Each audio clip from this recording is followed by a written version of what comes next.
ప్రియ సోదరి సోదరా, ఈరోజు సరైన విశ్వాసపు ఆలోచన లేక ఐఎమ్ అండర్ థ్రెట్. యాకోబు అంటాడు కదా, అంతా నాకు వ్యతిరేకం జరుగుతుంది, అంతా నా మీద పడ్డారు, అందరూ నా మీదే పడ్డారు. ఈరోజు మనలో చాలామంది ఇదే డైలాగ్ రిపీటెడ్గా మాట్లాడుతుంటారు. ఏమనండి, అదేంటండి ప్రపంచం అంతా నా మీదే పడిందని. ఇంకెవ్వరికి పని లేదు, అందరు నీ మీదే పడ్డారు.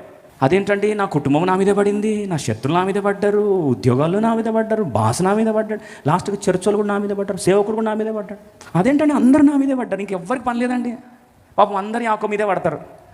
అక్కడేమో యోసేపేమో పిఎం కుర్చీలో కూర్చున్నాడు, సిమియోన్ ఏమో గెస్ట్ హౌస్లో ఎంజాయ్ చేస్తున్నాడు. కానీ ఈయన బతుకు మాత్రం, అయ్యో అందరూ నా మీదే పడ్డారు, అందరూ నాకు వ్యతిరేకంగా, అందరూ నా బతుకని తింటే ఐఎమ్ అండర్ అటాక్.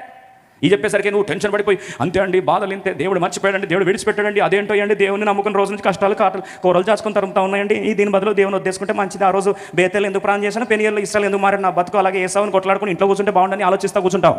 వాస్తవంగా your son is supposed to be the prime minister of entire Egypt and he is the saviour of the world. ప్రపంచాన్ని కాపాడే కుమారుడు నీ కుమారుడైతే ఈరోజు ఇంకా ఏడుస్తూ కూర్చున్నావా అన్న థింకింగ్ కూడా అంతే. ఒక్కసారి నువ్వు థ్రెట్లో ఉంటే ప్రతి ఒక్కటి అలాగే ఎక్కడి నుంచి వచ్చినా మీద పడతారని చూస్తూ ఉంటా. రండి ఆదికాండం 43వ అధ్యాయం చూడండి. సీ దేర్ ఫియర్ సైకాసిస్ ఇస్ సో టార్మెంటింగ్ దెమ్. ఎంత వారిని కలవరపరుస్తుందంటే, ఎంత కామెడీగా ఆలోచిస్తున్నా చూడండి. ఏమంట,